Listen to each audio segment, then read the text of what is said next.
الحمدللہ والصلاة والسلام علی رسول اللہ وعلی آلہ وصحبہ اجمعین اما بعد اعوذ باللہ من الشیطان الرجیم بسم اللہ الرحمن الرحیم ومن احسن قولا ممن دعا الی اللہ وعمل صالحا وقال انی من المسلمین رب اشرح لی صدری ویسر لی امری واحلل عقدۃ من لسانی یفقہوا قولی۔ میرے محترم مشائخ، میرے محترم بزرگوں اور میرے بھائیوں، السلام علیکم ورحمۃ اللہ وبرکاتہ۔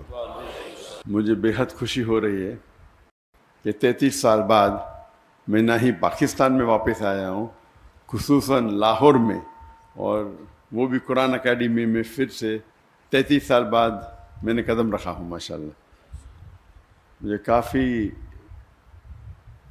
ماشاءاللہ بے حد خوشی محسوس ہو رہی ہے، لیکن ساتھ ساتھ ڈاکٹر اسرار احمد صاحب رحمہ اللہ کمی بھی محسوس ہو رہی ہے۔ اور اکثر جب میں پاکستانیوں سے ملاقات کرتا ہوں تو وہ اکثر کہتے ہیں کہ جب ڈاکٹر اسرار احمد صاحب زندہ تھے تو ہم نے ان کی اتنی قدر نہیں کی جتنے کرنا چاہیے، لیکن ابھی جو وہ کہتے ہیں تقریر میں، ابھی ہمیں احساس ہوتا ہے۔ اور جیسے کہ آپ جانتے ہوں گے کہ میں شیخ احمد دیدہ صاحب سے متاثر ہو کے جب میڈیکل کالج میں تھا 1987 دسمبر میں ان سے ملاقات کی، اور تقریباً 3.5 سال بعد میں ڈاکٹر اسرار احمد صاحب سے ملاقات کی۔ یہ دونوں شخص تھے جو مجھے متاثر کیے، اور ان کے وجہ سے میں ڈاکٹر آف باڈی سے ڈاکٹر آف سول بنا، جسم کے ڈاکٹر سے روح کا ڈاکٹر۔ جب دیدہ صاحب سے متاثر ہوا میں، تو اس کے بعد میں اسلامک ویڈیو کیسٹس باقر جتنے باقی مقررین تھے ان کی سننے لگا، اور اکثر انگریزی میں سنتا تھا۔ واحد اردو تقریر اگر سنتا تھا تو ڈاکٹر اسرار احمد صاحب، کیونکہ مجھے شوق تھا ویڈیو کیسٹ کلیکٹ کرنے کا۔ تو جب میں امریکہ گیا تھا اور باقی دیگر ممالک، تو وہاں مجھے ڈاکٹر صاحب کی کیسٹ ملے، اور اس کے بعد اگر میں اردو میں میرے لحاظ سے ان کے علاوہ میں کسی اور کی ویڈیو کیسٹ نہیں دیکھا، میں تھوڑا چند منٹ ہو سکتا ہے۔ ڈاکٹر اسرار احمد صاحب کی اردو فصیح تھی، لیکن پھر بھی دل کو چھوتی تھی، اور میرا شوق رہا جب میں دیدہ صاحب سے متاثر ہوا، ایک شوق تھا کہ جتنے بھی علماء ہیں ان سے ملاقات کروں۔ تو شوق نے مجھے 1951 میں پاکستان لے کے آیا، اور 1991 میں قرآن اکیڈمی آیا اور ڈاکٹر اسرار احمد صاحب سے ملا۔ اور جب انہوں نے مجھے پوچھا بیٹا آپ پاکستان کیوں آئے، تو میں نے کہا کہ یہاں اسلامک ادارے ہے، آپ سے ملنے آیا اور اسلامک ادارے کو دیکھنے کے لیے آیا۔ تو انہوں نے کہا پاکستان میں ادارے تو بہت ملیں گے لیکن اسلام نہیں ملے گا۔ تقریر کے پہلے کہنا چاہتا ہوں کہ آپ جانتے ہیں کہ میری تعلیم انگریزی میں ہوئی ہے، تو اور اردو پہ مہارت نہیں ہے، تو ظاہر ہے کہ اگر اس میں کچھ غلطیاں ہوں گی تو اسے آپ نظر انداز کیجیے۔ اور خصوصاً آپ ڈاکٹر اسرار احمد صاحب رحمہ اللہ کو سنتے ہیں تو میری اردو تو ایک دم اپوزٹ، ایکسٹریم۔ تو جب یہاں ان سے ملاقات کی، گفتگو تو کئی ہوئی، لیکن سب سے جو اہم مدعا تھا، انہوں نے پوچھا کہ اور میں MBBS سے فارغ ہوا تھا اور میں انٹرنشپ کر رہا تھا۔ انٹرنشپ کرنا ضروری 1 سال کے لیے، 4.5 سال کی پڑھائی ہوتی ہے، 1 سال کا انٹرنشپ تھا۔ اس ٹائم میں پاکستان چند ہفتوں کے لیے آیا تھا۔ تو انہوں نے کہا آپ کیا کرنا چاہتے ہیں؟ تو میں نے کہا کہ میں سرجن بننا چاہتا ہوں، اور کیا، میں دائی، دونوں ساتھ میں کروں گا، سرجن بھی بنوں گا دائی بھی کروں گا۔ تب ڈاکٹر صاحب نے کہا کہ میں نے 7 سال کوشش کی ڈاکٹر اور دائی دونوں بننے کی، لیکن میں ناکامیاب رہا۔ اگر آپ مہارت چاہتے ہیں تو دونوں میں سے ایک چننا پڑے گا۔ اور وہ ایک نصیحت تھی جو ہو سکتا ہے میری زندگی کو بدل دی. اور جب میں واپس گیا، جب میں والدین سے کہا، پہلے ارادہ تھا کہ جب میں ماسٹرز کروں گا سرجری میں تو ہفتے میں آدھا دن چھٹی ملتی ہے، 24 آپ کو ہاسپٹل میں رہنا چاہیے. جب آدھا دن چھٹی ملیں گی اس ٹائم 2 گھنٹہ میں دعوتی کام کروں گا. ہم نے ادارہ قائم کیا تھا اسلامک ریسرچ فاؤنڈیشن 1951 میں، 1991 میں. تو میرا تصور تھا کہ ہفتے میں 2 گھنٹہ دوں گا ادارے کے لیے، باقی ٹائم میڈیکل کے لیے. والدین نے کہا نو پرابلم. پھر میں نے کہا کہ میں روز 2 گھنٹہ دینا چاہتا ہوں. پھر میرا ارادہ بدل گیا کہ میں ابھی سرجری نہیں کروں گا. سرجری میں 24 گھنٹہ رہنے پڑتا ہے. اگر میں ریڈیولوجی کروں تو 24 گھنٹہ رہنے کی ضرورت نہیں. تو میرا ذہن تبدیل ہو گیا، ریڈیولوجی کروں گا، اس کے اندر 24 گھنٹہ ہاسپٹل میں رہنے کی ضرورت نہیں. اور میں نے کہا میرے والدین سے، میرے والد بھی ڈاکٹر تھے، میرا بھائی بھی ڈاکٹر تھے، ریڈیولوجی کروں گا اور پھر روز 2 گھنٹہ دعوتی کام کروں گا. والدین نے بولا نو پرابلم، جیسے آپ کی مرضی. پھر چند ہفتے اور گئے اور اس وقت ہم نے قائم کیا ایک پیتھولوجیکل سینٹر جو میں اور میرے بھائی 50% پارٹنر تھے، اسے قائم کیا. اور پھر میں نے کہا کہ ابھی 50% میڈیسن 50% دعویٰ کریں گے. والدین نے کہا نو پرابلم. پھر میں نے کہا 2 hours میڈیکل کریں گے اور باقی ٹائم دعویٰ کریں گے. بھائی نے بولا نو پرابلم، والدین نے بولا نو پرابلم. پھر میں بولا فل ٹائم دعویٰ کروں گا. اور یہ سارا سلسلہ 1 سال سے کم میں ہوا. ایسا نہیں کہ 5 10 سال بعد، میں بھی 8 9 مہینے میں. اور میرے بھائی نے کہا مجھ سے کہ آپ اپنی زندگی وقف کرو، آپ 50% پارٹنر ہیں، آپ کو آنے کی ضرورت نہیں، 50% آپ کو شیئر مل جائیں گے. میں نے کہا نہیں بھی دے چلے گا. یہ بھائی نے کہا آپ 50% مل جائیں گے. تو وہاں سے سلسلہ شروع ہوا. بات واپس سے آتے ڈاکٹر عیسیٰ احمد صاحب رحم اللہ، جو ان کی ایڈوائس تھی کہ اگر دائی کو سکسیزفل ہونا ہے، جو آپ کی ضرورت کی چیزیں ہیں اسے کم کرو،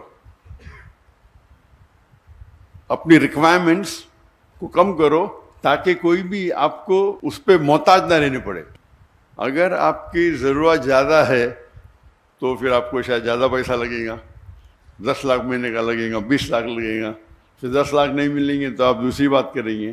اگر آپ کو حق کی بات کرنا ہے اور اپنی زندگی وقف کرنا ہے تو اپنی ضرورت کو کم کرو یا ریکوائرمنٹس کو کم کرو. اور یہ جو نصیحت انہوں نے مجھے دی، اس کو میں نے دل میں سنبھال کے رکھا.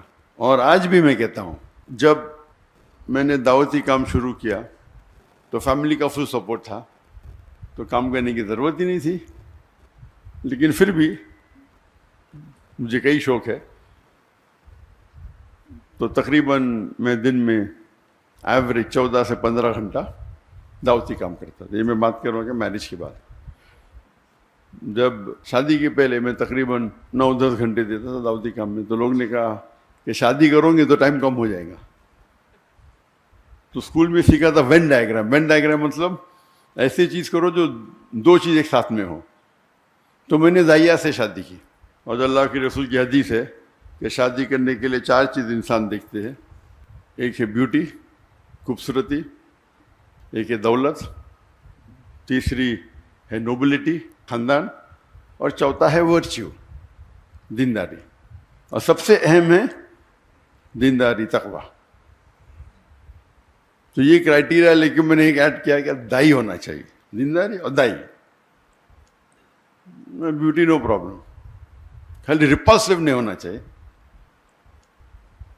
دولت کی ضرورت نہیں، خاندان نو پرابلم. تو ایک ہی کرائٹیریا کیا دیندار ہونا چاہیے لیکن دائی ہونا چاہیے. ایک کرائٹیریا ایڈ کر دیا، کوئی لڑکی نہیں ملی 2-3 سال تک.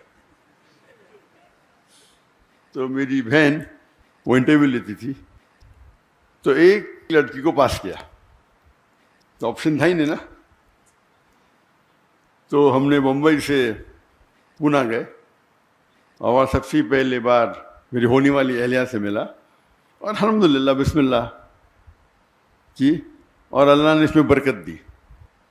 شادی کے بعد 9-10 گھنٹے کے بدلے ہم 12 گھنٹے دینے لگے، کیونکہ جب ہم گفتگو کرتے تھے تو دعوتی کام کے بارے میں کرتے تھے. وین ڈائیگرام تھا، اس کا مطلب نہیں بیوی کو ٹائم نہیں دیتا تھا. میں اکثر دائی دیکھیں گے بیوی کو ٹائم ہی نہیں دیتے. تو عام لوگ جو بیوی کو ٹائم دیتے اس سے میں کئی زیادہ دیتا تھا، کئی زیادہ. اور عام لوگ جو اپنے پیشے میں کام دیتے 8 گھنٹہ 9 گھنٹہ، تو میں دیتا تھا 13-14 گھنٹے، 1.5 گنا. لوگ نے بولے بچے پیدا ہوئیں گے تو آپ کو پتہ چل جائے گا، بچے پیدا ہوئیں گے تو پھر آپ ٹائم کم دیں گے. جب بچے پیدا ہوئے، جب میری بیوی کے شادی کرنے کے بعد ہم نے شروع کی ladies wing, Islamic dress foundation کی لیڈیز ونگ، اور وہ بن گئی اس کی صدر، لیڈیز ونگ کی صدر، اور ادارے کو آگے بڑھائے. بچے پیدا ہوئے تو ہم نے اسکول شروع کیا، اسلامک انٹرنیشنل اسکول. تو اسکول کے اندر میری اہلیہ پرنسپل تھی، میرے بچے تھے، تو 3 in 1 وین ڈائیگرام میں 3 سرکل، بیچ میں تینوں کو ٹائم دے رہے، اور ساتھ میں اوپر اللہ ہے، اللہ سینٹرڈ. تو مین تو اللہ سینٹرڈ ہے. پھر میں ماشاءاللہ 15 گھنٹے دینے لگا. ہم جب جاتے ہیں کبھی ابھی دعوتی پروگرام پہ، ابھی تو میرے بچوں کی شادی ہو گئی، لیکن اس کے پہلے جب جاتے تھے 5 جاتے تھے، میں اور میرا بیٹا عام پبلک میں خطاب کرتے، میری اہلیہ اور میرے دونوں بیٹیاں کرتے تھے، خصوصاً خواتین میں. تو پروگرام ہوتا تھا سپوز 2 ہفتے کا، تو 10 دن یا 9 دن ہم خطاب کرے، پھر 2-3 دن we used to even enjoy, سیر کرتے تھے، سائٹ سینگ کرتے تھے. تو یہ 3 in 1 4 in 1 تھا.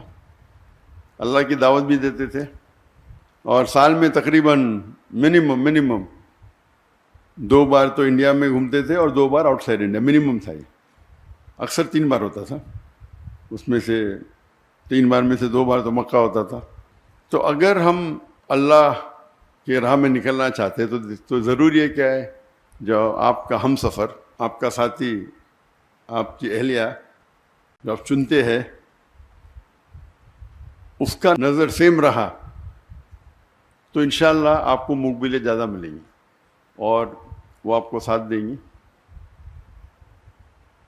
اور اس ٹرپ میں بھی وہ ساتھ میں آنے والی تھی، لیکن کیونکہ میری بیٹی کو کچھ 1 ہفتہ پہلے، بالکل 1 ہفتہ پہلے، 1 دن کم، 15 سپٹمبر کو بیٹا ہوا، تو اسی لیے میری اور کی طبیعت ذرا خراب ہو گئی، تو میری اہلیہ رک گئی، اور وہ انشاءاللہ آج رات کو آنے والی ہے.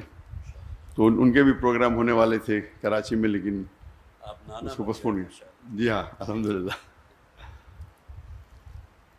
تو کہنے کی بات ہے کہ ڈاکٹر عیسیٰ احمد صاحب رحم اللہ کہتے تھے کہ اپنی ضرورت کو کم کرو.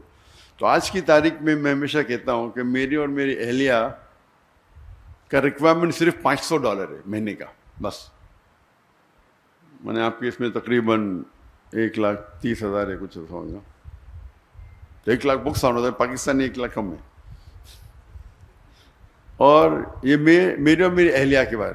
وہ الگ بات ہے کہ دعوتی کام میں جب ٹریول کرے تو میں خود پیسہ بھرتا ہوں، اس کے اندر خرچے اور ہوتے ہیں، لیکن خصوصاً پرسنل لائف کے لیے $500 کافی ہے. اللہ نے نوازا کہ میں تجارت کرنے لگا. مہینے میں تقریباً 2 یا 3 دن مطلب ایوری آلٹرنیٹ ڈے 1 گھنٹہ 2 گھنٹہ. بزنس کرنا بھی ماشاءاللہ اللہ کے رسول کی سنت ہے، اور اللہ نے بہت نوازا. فیملی کی طرف سے سپورٹ تھا. میں نے میرے والدہ سے 15 لاکھ روپے لی پاکستانی، اس ٹائم 1:1.5 تھا، تو ہو سکتا ہے 20 لاکھ 22 لاکھ پاکستانی روپے اس ٹائم لی، اور 8 مہینے میں واپس کر دی. پہلے مہینے میں ماشاءاللہ 250% پروفٹ. پھر اس طریقے سے اللہ نے نوازا، کئی بزنسز کیے، اور بزنس بڑھتے ہی گئے. لیکن میرا اصول تھا کہ میں وقت نہیں دوں گا، اپنا ذہن لگاؤں گا، سیٹ اپ کروں گا، اور پھر اس کے حوالے کروں گا. اور یہ حوالے کرنے کی وجہ سے کئی لوگ نے مجھے دھوکہ بھی دیا. دھوکہ مطلب میرے پیسے لے کے بھاگ گئے. میں نے کیا پرابلم، مجھے کوئی پرابلم، بڑی اماؤنٹ. کچھ ہندوستانی تھے, کچھ پاکستانی بھی تھے میرے پارٹنرز دبئی میں, ملین لیے. میں نے کہا کہ میں تو زیرو سے آیا, جو پیسہ لے ماں کو واپس دیا, باقی تو سب اللہ کا ہے. میرا اصول تھا کہ میں میرے دعوتی کام میں خلل نہیں آنا چاہیے. پیسے کے تو کیا پرابلم, کوئی پرابلم نہیں, اللہ ہی دے رہا ہے, اللہ دیا تھوڑا واپس دیتا ہے دیکھنے کے لیے کہ اب دعوت چھوڑتے کیا نہیں. اللہ ٹیسٹ کرتا ہے آپ کو, پیسے دیا پھر لے لیتا ہے, ابھی کیا کریں گے, ہم چھوڑ دیں گے دعوت کیا. تو اللہ کا فضل ہے الحمدللہ. اور جب میرے بیٹے, میں نے کہا بیٹوں کو آپ کو بزنس سیکھنا کوئی بڑی بیوقوفی ہے, دعویٰ چھوڑ کے, ایسا اچھی بات ہے لیکن دعویٰ چھوڑ کے بزنس سیکھنا بیوقوفی ہے. بیٹا بولتا ابا مجھے بھی تو سکھاؤ. تو میں آپ سب سے بڑے امیر بزنس مین بنیں گے اگر بل گیٹس یا جیف بیزوس یا ایلون مسک, ایک چھوٹے سے چھوٹا دائی ایلون مسک سے بہتر ہے. لیکن ٹھیک ہے, کیونکہ اللہ نے مجھے سہولت دی تو میں نے بولا بس تمہارے نام پہ شروع کر دو, نو پرابلم. لیکن بزنس میں ہمیشہ اللہ تعالیٰ کو اپنا پارٹنر بناؤ. اور جب اللہ تعالیٰ کو پارٹنر بناتے, چھوٹا پارٹنر تو نہیں بنا سکتے نا, برابر. تو میں نے بیٹے کا منیمم آپ کو 51% اس کی جو انکم ہے, 51% جو منافع ہوتا ہے وہ اللہ کے راہ میں دینے پڑیں گا. میں تو ویٹرن ہوں, میں پرانا ہوں, میں تو زیادہ دیتا ہوں, کتنا دیتا ہوں بولوں گا نہیں, لیکن یہ تو نہیں ابھی ہے. تو 51% آپ کو اللہ کے راہ میں دینے پڑے گا.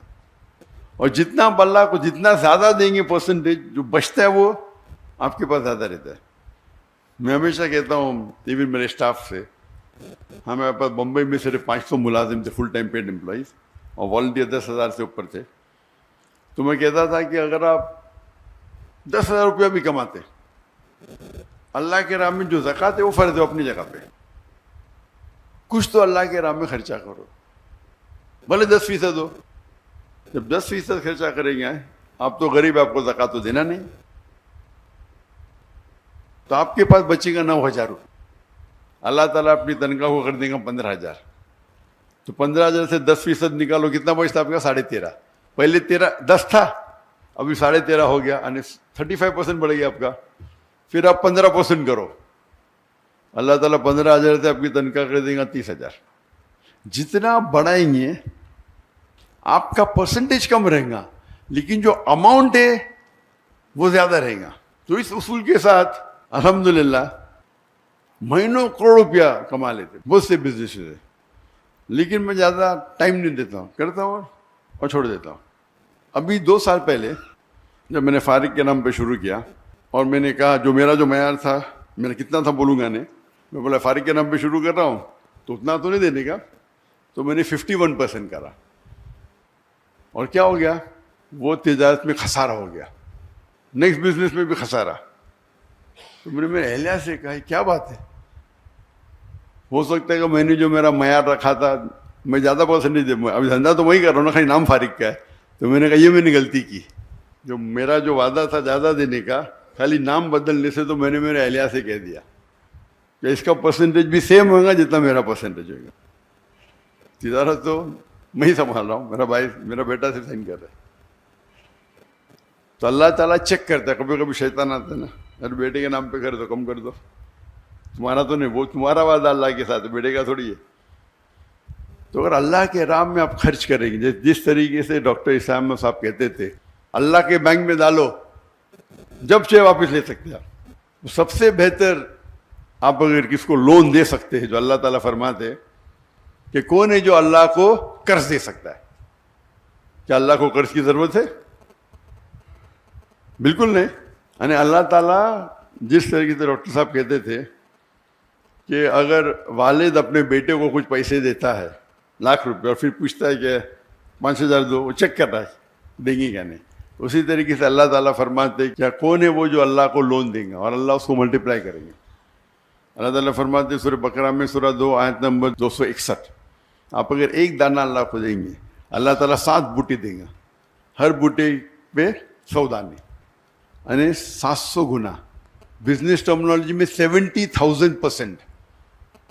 کون سے دھندے میں آپ کو 70,000% ملے گا؟ تو اگر آپ اللہ سبحانہ و تعالیٰ کو اپنا پارٹنر بنائیں گے تو آپ دیکھیں گے کہ آپ محفوظ ہے. وہ فرض تو 2.5% ہے, لیکن زیادہ دینا تو حرام نہیں نا، افضل یہ، تو جتنا آپ زیادہ دیں گے اتنا کم ہے. یہ اللہ پہ توقع ہے. اور الحمدللہ جیسے میں جب ڈاکٹر صاحب سے ملا، میں نے شروع میں سوچا تھا کہ میڈیکل ڈاکٹر سب سے بہترین پروفیشن ہے. جس طریقے سے ڈاکٹر اسرار احمد صاحب نعیم اللہ سوچتے تھے کہ ڈاکٹر سب سے بہترین پروفیشن ہے انسانوں کا علاج کرنا، ان نے ڈاکٹری چنا تھا نہ کہ پیسے کمانے کے لیے. اسی طریقے سے میں نے بھی چنا تھا. جب قرآن مجید کو پڑھا، اللہ تعالیٰ فرماتے ہیں جس آیت کو میں نے شروع میں تلاوت کی، سورہ فصیلت چیپٹر 41 ورس 34، ومن احسن قولا ممن دعا الی اللہ وعمل صالحا قال انی من المسلمین، کہ کون شخص ہے بہتر شخص ہے لوگوں کو اللہ کی طرف بلاتا ہے، اچھے اعمال کرتا ہے اور کہتا ہے کہ میں مسلم ہوں. تو سب سے بہترین جو پروفیشن ہے وہ دائی کا. تو اسی لیے میں نے ڈاکٹری چھوڑ کے دائی بنا، اور اللہ سے امید رکھتا ہوں کہ جو بھی کچھ ہم تھوڑا کام کر رہے، جو ہمبل ایفرٹس ہمارے ہیں، وہ اللہ تعالیٰ قبول فرمائے. اللہ سے دعا کرتا ہوں کہ ہم سب کو انشاءاللہ آخرت میں جنت میں اٹھائے. وآخرت دعوانا الحمد رب العالمین. السلام علیکم ورحمۃ اللہ وبرکاتہ. جو حضرات بھی یہاں تشریف لائے ہیں، کافی انہوں نے انتظار بھی کیا. پروگرام میں بھی کچھ تھوڑی سی تبدیلی ہوئی، لیکن آپ حضرات کی محبت. ذرا تشریف رکھیے، ابھی کوئی کسی قسم کی ہلچل نہیں ہونی چاہیے، بیٹھے رہیں. تو دل کی گہرائیوں سے میں ڈاکٹر ذاکر صاحب کا انتہائی مشکور ہوں. بلکہ ایک صاحب سے گفتگو ہو رہی تھی تو میں نے ان سے یہ کہا کہ ڈاکٹر صاحب دوسرے لوگوں کی دعوت پر ان کے ہاں تشریف لے گئے، جبکہ یہاں ہمارے ساتھ معاملہ یہ تھا کہ خود ڈاکٹر صاحب کی اپنی خواہش تھی کہ قرآن اکیڈمی آئیں گے. تو میں سمجھتا ہوں اس حوالے سے جو حضرات بھی یہاں موجود ہیں بہت خوش قسمت ہیں. کم سے کم ایک ملاقات اور ایک اس ایسی بابرکت محفل میں کہ جس میں آپ نے بہرحال جو انتظار کیا وہ بھی اللہ کے ہاں یقیناً ماجور ہیں آپ حضرات. تو بہت ہی میں شکریہ ادا کرتا ہوں. اور وقت کی ایسی جسے آپ کہیے کہ وہ ٹائٹ ہے کہ اب آگے ڈاکٹر صاحب کو کہیں اور بھی پہنچنا ہے، تو آپ حضرات سے میں بس اس سے زیادہ اور کچھ نہیں کہتا. اللہ تعالیٰ آپ حضرات کا آنا بھی اپنی بارگاہ میں قبول فرمائے. اور بہت ہی دعائیں ہیں محترم ڈاکٹر صاحب کے لیے بھی، اور ان کے کام میں اللہ